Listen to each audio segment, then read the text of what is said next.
Last week we talked about how happiness and joy are really very different things. If you missed that, I want you to go back, listen to that, because we, for far too long, have been pursuing happiness. We've been just trying to achieve that feeling of this kind of happy high. But when really we should be looking for something even deeper, far greater, more meaningful, and we define that as joy. But what I know and what I recognize is that somewhere in this room, there are some of you who are like, yeah, but if you only knew what was going on in my world, you would know that joy is impossible. Today, I hope to share something that encourages every person in this room, but especially the person that's sitting here thinking, you just don't know the pain that I'm experiencing in my life right now. This last week, I got in the mail National Geographic. Yes, I still subscribe to National Geographic, mostly because I got an incredible deal. It was $5, and it hasn't stopped coming, so I don't understand. But so this month's subscription was this title right here, The Search for Happiness. Search for Happiness came into my mailbox on the week that we started this series, The Pursuit of Joy. And so I read the article, very interesting. The article determined that there are 3 places in the world that are the most happiest places. And guess who's not on it? The United States. Shocker, right? Like we talked about that. But you would be surprised to find out that Costa Rica, Denmark, and Singapore are the happiest places on this planet for you to live. And my hunch was correct that the United States didn't even make it in the top 10. In fact, the United States, it wasn't a frowny face, but it really wasn't like a smiling face, and it was kind of blurred out. So we're like down there, kind of in the middle. The people that are just kind of like behind us are those that have child soldiers that are constantly in the, like seriously, it's really actually quite pathetic when you look at where the United States stacks up against the rest of the world, which just kind of further begs the question of like, we actually need to figure this out. This isn't just like a Jesus thing. This is like a people thing. This is like a normal person thing that we kind of have to understand. How do we find something greater than happiness? Something greater than what our situations may be. I see you guys on Facebook. Like, I know what's going on in your world. Some of those things can cause you to lose your happiness in an instant. And yet, we've talked about how joy is something far greater than that. See, I'm not surprised that America is not in the top 10 because according to this article, they said this. They based it sort of off of what Aristotle has said. Aristotle has said that true happiness comes from a life of meaning, or of doing what's worth doing. And according to National Geographic, we're missing the boat. And yet, I'm not surprised because we're sold a different story, right? We're sold the story of that. We're told that true happiness comes when you're healthy, wealthy, and what? Wrong. Famous, right? Wrong. Like totally wrong. You would think it would be wisdom, right? I tricked you.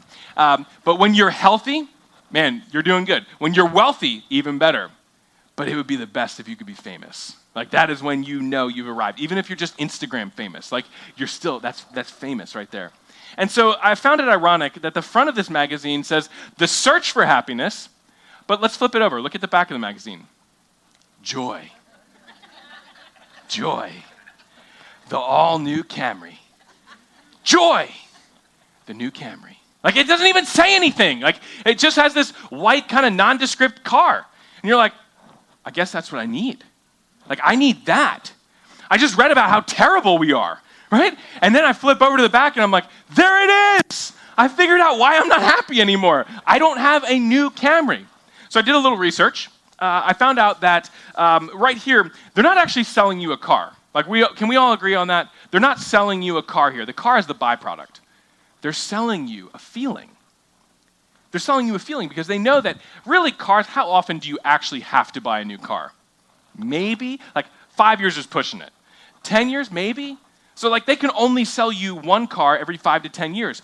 But if they sell you a feeling, if they sell you joy, because joy is wrapped up in that new car smell, or joy is that thing that when it drives what excites you, right? What? Like, how? Go figure. And if they can sell you that feeling, they'll know that 12 months from now, when that new feeling comes around again, they can sell you another one, and then another one, and another one, and another one. So I did a little bit of research on what actually sets this one apart from the one that's just 12 months older. So I went to the manufacturer's website and found out that this car has Toyota Safety Sense. I don't know what that is. Neither do you. This one, ready for this? This one has bi-LED headlights. So it has high beams and low beams, is what they're telling me. So does mine. But listen to this. They automatically turn off. Good. That's important, yes. This one has InTune 3.0. So 2.0 wasn't good enough. It connects with navigation and the app suite, whatever that even means. Now, this is my favorite. You can go to Toyota's website. Don't do it now. Pay attention. But you can go and you can find out that this Camry has a black front grille. Some of you don't even know what that is. Like, you're not flipping hamburgers on it. It's that plastic piece that's right in front of your radiator. Like, that's it. They're advertising that it's got a different color grille. Come on. Like, that's my favorite part, that it's got a different color grille. What they're saying is you would need binoculars to figure out what is different between this car and the one before it. Like, you'd actually have to get out and be like, oh, wait a second. Yep, that looks like a different color grille. Interesting. Okay, or that is, wait a second, do those headlights turn off on their own? Yet, this is what happens. We buy into this myth that this is what brings us joy. And if only our feelings stopped at disappointment. When we look at this car, I begin to feel a little disappointed in my car. When I start paying attention and looking at this car, the binoculars switch, and now I'm no longer actually investigating this car, but I'm beginning to figure out all of the things that are wrong with my car. Like right over here on the handle where I put my arm, that leather has started to tear. And the passenger seat, like, there's something wrong with it. I mean, there's something wrong with it. It's not very comfortable. But you can still sit in it safely. Like, there's all kinds of things. Like, and I start looking around my car with these, and I'm microscopically inspecting it. See, what happens is our feelings get in the way. They cause us to feel disappointment. Look at this next image. We gave you this last week. Some of you are somewhere on this scale. Some of you are way up here. You're super happy right now because of a feeling. Or some of you are down here, and you're in this world of pain. And today I want to talk to you. For those of you that are in the painful spot. And here's what I also know to be true. If you're not in pain now, chances are in the very near future you will be. And so I want us all to learn something together. Because here's what happens. In these moments of pain, these binoculars come out again. And you start investigating the source and the cause of your pain, and you start asking yourself, how do I become happy again? How do I move towards that? And all we can see is that pain up close and personal. What? You, sir, can you please not play Angry Birds? I'm sorry. Just kidding. Nobody's playing Angry Birds. In my own life, I couldn't help but come to a message like this and share the things that I've had to step through. In 2004, my pastor was fired. My lead pastor was fired from the church that I had grown up in. And this was an incredibly painful time in my life because not only was this person my pastor, but he was also my dad. And this is a picture of me and my dad, and there are so many things right about this picture. But you often hear of lead pastors being fired because of there are some moral failure. They run off with the secretary or things like that. You hear of pastors being fired because they have confiscated money and they've done inappropriate things with the money of the church. But in this case, there was none of that. None of it. There was no moral failure. There was no secret addiction. There was a problem, though, and part of that problem manifested in the fact that my dad wasn't sleeping. He was consistently exhausted, and he just could not get rest. His body couldn't rest. And so what happened is one Sunday morning, my dad went into the stage just like I do each and every week. And he stood there with his message notes in front of him just like I do each and every week. And his mind could no longer formulate the words to get the next sentence out. The only thing he could say was, "I'm sorry, I need to sit down." He walked off the stage and sat down. There was something very wrong with what was going on with my dad. After a 3-month sabbatical, after the elders said, you need to get rest, you need to take time and care for yourself. After that 3-month sabbatical, we came to find out later that one of the pastoral staff members was aggressively undermining my dad's leadership. And the governing board of the church decided that they no longer needed my dad and called him in on the Friday that he returned to work. And they fired him without giving any other reason. This was the church I grew up in. This was the church that the men who made this decision, I had trusted and I had grown up respecting them and looking up to them and many times confiding in them. And in a moment, literally the span of a short phone call, my world was shattered.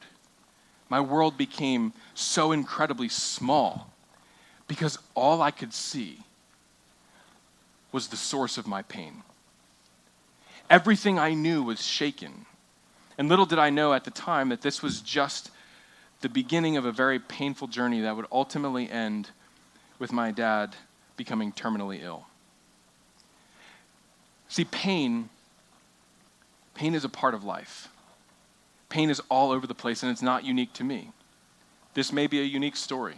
It's definitely a unique picture, but this is all over the place. Pain is. Some of you came into church this morning filled with pain and disappointment. Now, maybe for you it looks a little bit different. Maybe you're living in relational pain, whether it's a wayward child or a spouse that's been unfaithful. This image right here looks a little bit like your Monday through Friday.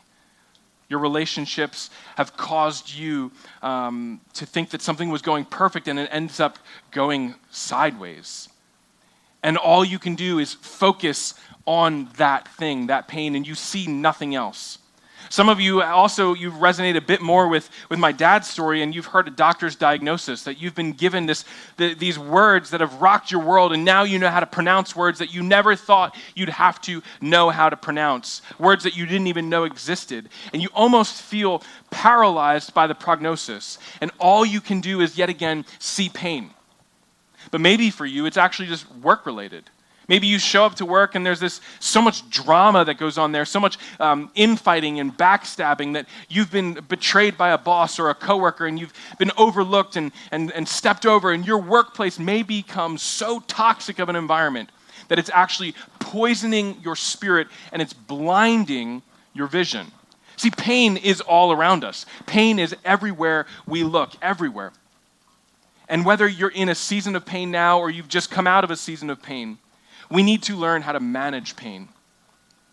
Paul, who wrote a letter to the Philippian church, he also wrote a bunch of other letters that we've found in our Bible. And he wrote this letter to 2 Corinthians. It was the second letter he wrote to the Corinthian church. Paul was a church planner, so he was definitely no stranger to pain. Except Paul shares these few words about the kind of pain that he was in. I want you to look at this and see if he has anything to say about what it means to be in pain. Paul says, 5 times I received from the Jews the 40 lashes minus 1. 3 times I was beaten with rods. Once I was pelted with stones. 3 times I was shipwrecked. I spent a night and a day in the open sea. I've been constantly on the move. I've been in danger from rivers. I've been in danger from bandits. I've been in danger from my fellow Jews, in danger from Gentiles, in danger in the city, in danger in the country, in danger at sea, and in danger from false believers. This guy, anywhere he went, he was in danger. I've labored and toiled and have gone often without sleep. I've known hunger and thirst, and I've often gone without food. I've been cold and naked. This guy, Paul, knows a little bit about pain. Like, he knows what it means to endure pain, and yet even in the midst of this, Paul tells us that even in pain, joy is possible. Typically, we save kind of this towards the end, but I want you to know up front that joy is possible in the midst of your pain. Wherever you are, you can have joy. Paul writes another letter to another Christian community in Philippi, which is in modern-day Greece. And in this letter, Paul instructs these people over and over again to rejoice, to have joy. I want to invite you to turn in your Bibles to Philippians chapter 4. We're going to spend the rest of our time in verses 4 through 9 this morning.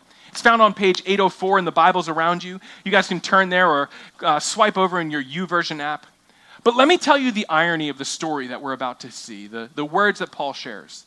The irony is that Paul is going to tell us to have joy in our pain. And yet Paul is writing this letter. He's writing this letter from the confines of a prison cell, a Roman prison where he's being held under a capital charge. Look what Paul says to the Philippians, a man who knows pain. Verse 4, he says, rejoice in the Lord always, always. I'm going to say it again, you need to rejoice. Let your gentleness be evident to all. The Lord is near. Do not be anxious about anything, but in every situation by prayer and petition, with thanksgiving, present your requests to God. And the peace of God, which transcends all understanding, will guard your hearts and your minds in Christ Jesus. Paul says, rejoice that you and I were to actually have joy, or take joy, Paul says. And he's like, well, when? Well, there's no caveat to that. There's no workaround for that. He says, just do it. And any moment you should rejoice. In all moments. And in the next several verses, Paul gives us a hint as to how we're to have joy, even when we don't feel like it. Or even when your situation doesn't allow joy to naturally come to you. And Paul starts by saying that you have to remain calm. Like he says, take a deep breath. Remain calm. One of the first things that people do in pain is they begin to panic, right? Like it's this moment where it sets in, they get worked up, and pain has a way of doing that to you. Guys, I get like a stomach bug, and I'm like, Lord Jesus, take me right now. I'm done. I'm done. I have actually said to my wife, I think that I'm dying. And she's like, no, you're not. Just suck it up and go back to work. See, these are the moments, when pain can capture our attention. And Paul says that we're to remain calm. His words are, do not be anxious about anything. Just don't be anxious.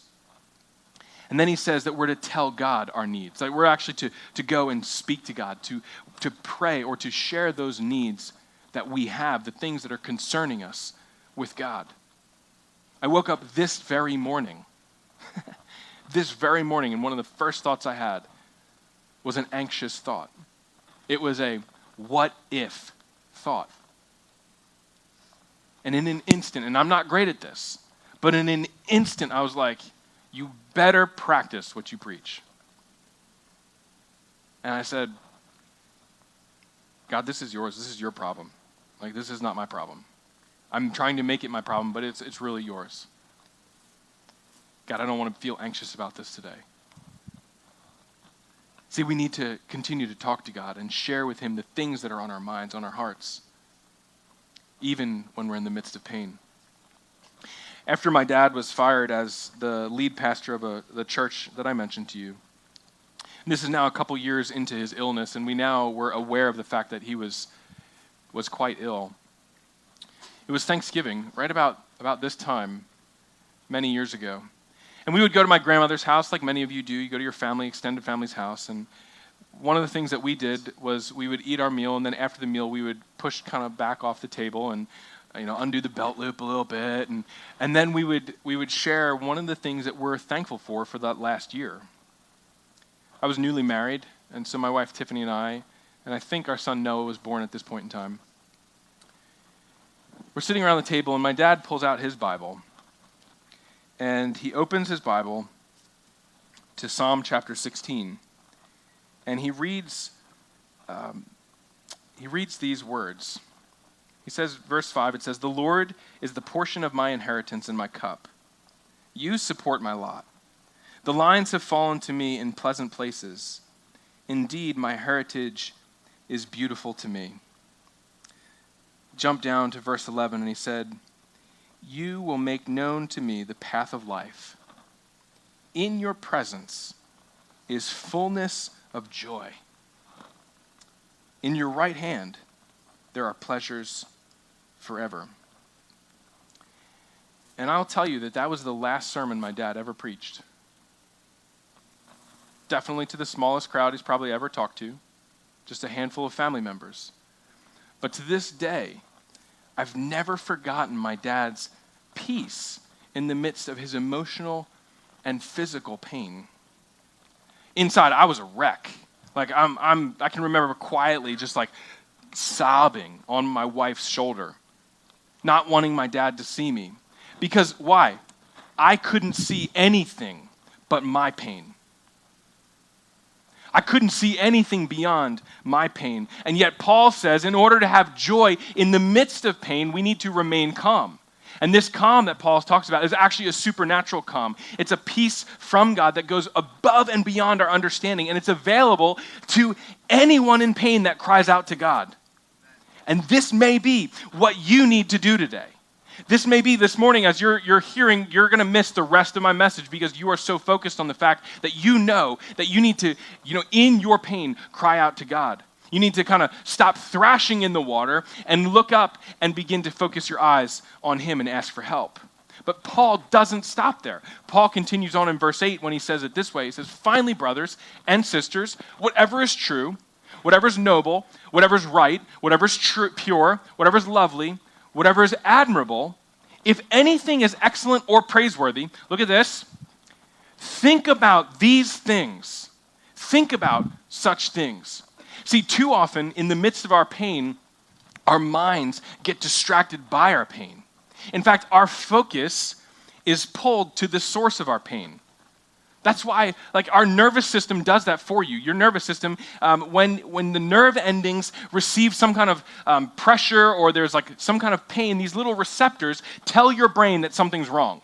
Something's wrong in this part of the world. I've twisted my knee or something's happening. You step on a nail. What happens? You begin to kind of walk on your foot a little bit more gingerly. Why? Because your body is telling you this is the source of pain, and it's crying out saying, would you just pay attention to this? Touch something hot, and what happens? Your body says, pull away. Get out of here. Pain will focus your attention. Do not miss this.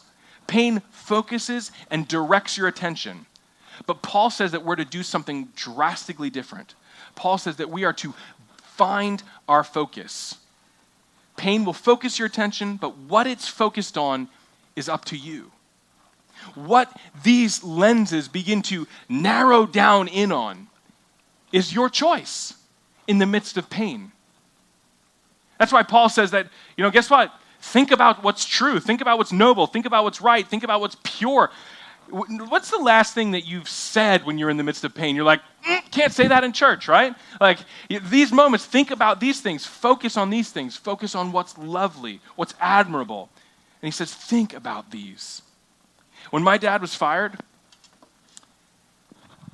I have never had more wicked thoughts in my head than that.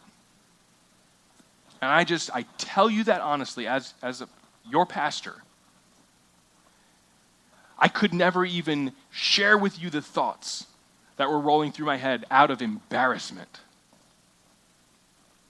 But Paul says, do the opposite. Think about these things. Focus on these things. Find your focus. Last Sunday, about 7 days ago, almost to this hour, there was a horrific tragedy that occurred yet again in our country in Sutherland Springs, Texas. An armed man walked into the back of First Baptist Church of Sutherland Springs, and he took the life of 26 men, women, and children in that church.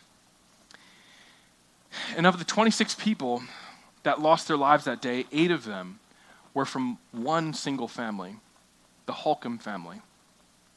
All at once, Joe and Clarice Holcomb, the elder statesmen of the family, they lost their children, their grandchildren, their great-grandchildren, and a future great-grandchild that they were looking forward to meeting when it was born.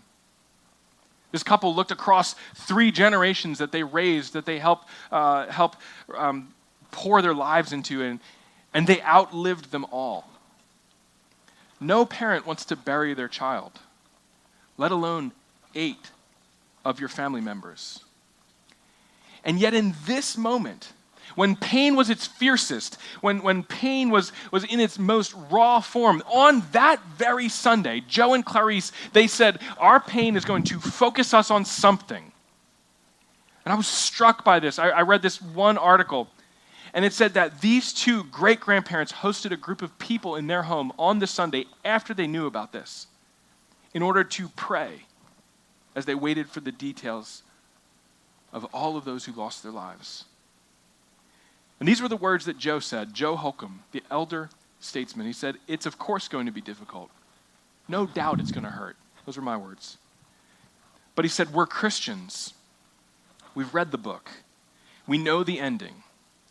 And it's good. They're in heaven. they've already started talking about forgiveness. This church has already started taking steps towards refocusing their pain. See, in their moment of pain, the Holcombs found their focus, and they chose what they would focus on. They focused on the things that were true, that were noble, that were right, that were pure, that were lovely, that were admirable. The Holcombs focused on Christ.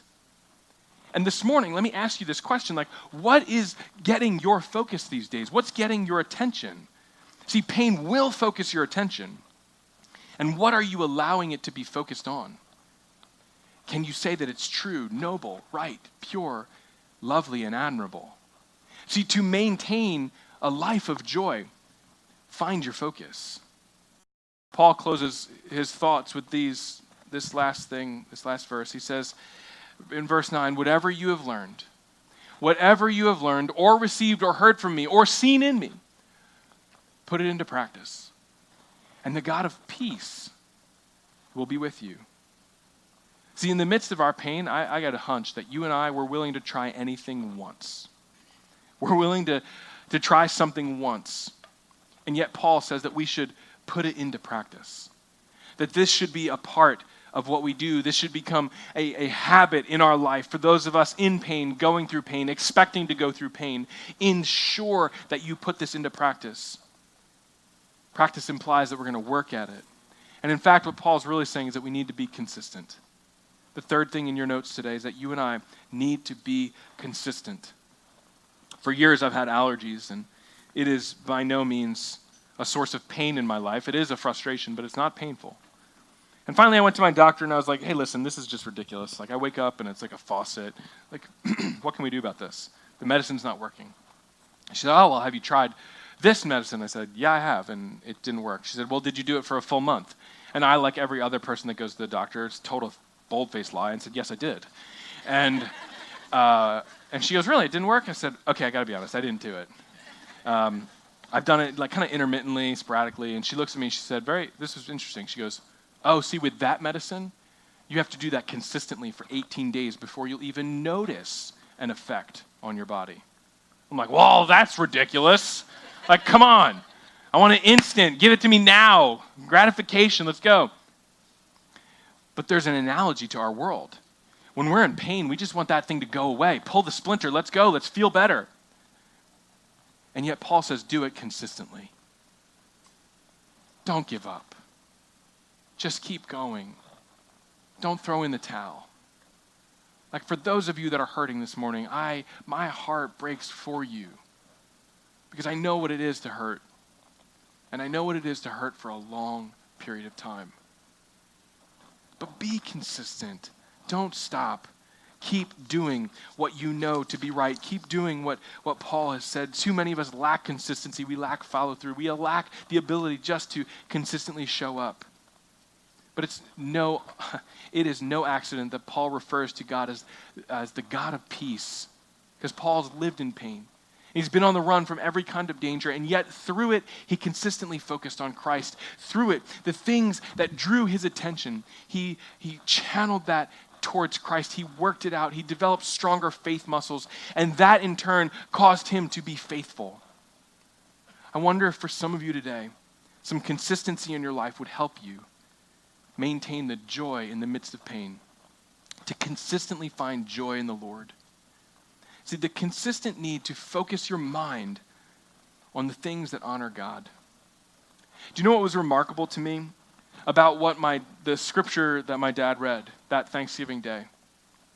It wasn't the fact that my dad opened his Bible or that he read scripture to our family, because, you know what? My dad has done that for years and years and years. It wasn't the fact that he prayed and he thanked God for the good things in our life. It was the fact that he consistently did what I had seen him to do in the years gone by. That when I knew he was in some of the moments of his deepest pain, deepest depression, deepest, frustration, that he did the things that he did when it was going really well. I'd witnessed my dad do them for 25 years prior, and in this moment, when everything else inside of me wanted to tap out, wanted to choose an easier way, it was my dad's consistency or faithfulness that actually got to me. Consistency is not easy. It requires you to push through and endure, but it leads to greater growth and greater joy. Where do you need to be more consistent? What is that thing in your world that you're like, I need to just get back to doing that? See, I have the sense that some of you experienced the hardest days of your life. In fact, I know this to be true because I've talked with some of you. You may be hoping for a quick fix or like a message that kind of ties a nice bow on this at the end of the day. And I'm sorry that I can't give that to you. But what I can give you is that sometimes God heals the brokenness instantly, and we call that a miracle. While other times, God allows the process of healing to take place over time. I can promise you that your pain will focus you on something or someone, but let me encourage you to focus on Christ no matter what your circumstance may be. See, maybe while I've been speaking, it's that relationship that comes to your mind. And a relationship where you feel hurt and betrayed. What if you focused on Christ and you saw that person the way that Jesus sees them? Maybe for you, it's that prognosis or that diagnosis, and you've been so focused on that. But what if you saw that as an opportunity for God to honor and to heal your body and show his glory to the world around you? How could that change your perspective, change what you see? See, this morning I want to give you an opportunity to choose your focus. I want to invite you to intentionally think of the place in your life where you need to focus more on Christ than your situation. This may be at home, maybe at work. But what if we allowed ourselves to focus solely on what Jesus has done for you on the cross? See, when Christ's pain was the greatest, his focus was on you. 2,000 years ago, Jesus walked this earth and he was hated by so many people. He was hated by the Jewish authorities. They despised him. And the Roman rulers didn't like him anymore. And they would do anything that they could to get their hands on him and put him to death and stop this radical message of grace and truth. And yet Jesus knew that there was a world filled with pain and brokenness, filled with heartache, filled with all kinds of things that desperately needed this message that he had. And so one night he was sitting with his disciples. And in that moment, in just a few hours, he said, I'm going to be betrayed by one of you. I'm going to be arrested. I'm going to be beaten. And ultimately, I'm going to hang on a cross to die. And he said this, and he said, you know what? I'm going to pass this around, this bread, this loaf of bread, just like they would celebrate this meal together. It was the Passover meal. And they broke the loaf of bread, and he took it, and he said, this is what I want you to do. This is my body, which has been broken for you. I want you to eat this in remembrance of me. And then he took the cup or the chalice, the wine, and he passed that around the table, and he said to his disciples, this is my blood of the new covenant, which has been poured out for you. And he said, I want you to drink this in remembrance of me. It's been poured out for the forgiveness of sins. See, Christ knew that it was sin that separated us from God. Our sin prevented us from having a right relationship with God. And in that kind of relationship, fullness of joy, Jesus says, I've come that people may have life and life to the fullest. And yet Jesus endured the greatest pain that there is. He was tortured, beaten, betrayed. He was hung on a cross so that you and I could know peace, peace with God and peace with others, and ultimately peace with ourselves. No amount of pain could rip Jesus' focus from you so that in your pain, you could focus on him. Today, we're going to celebrate communion together in just a few moments. And I want to encourage you to do something differently than maybe you've done in communion in the past. Maybe you've taken communion 100 times before, or maybe today's the first time. Here at Hope City, we practice open communion, which means that if you are a person that follows Jesus Christ, we want to invite you to come join us at the table. There's some simple crackers there, gluten-free crackers. We believe everybody should be able to participate in communion. And some grape juice in a bowl. And we want to invite you to take that cracker, to dip it into the bowl, and to eat that in remembrance of what Jesus did. But today, I want to encourage you to allow your focus to be turned towards Christ. Off of whatever it is that's painful, off of those things in your life that are hurtful and harmful, and put your focus on Christ. I want to give you 30 seconds. 30 seconds right now, just in kind of the quietness as Josh continues to play. to think about that area in your life that you need to redirect your attention towards Christ. So go ahead and think about what that is right now.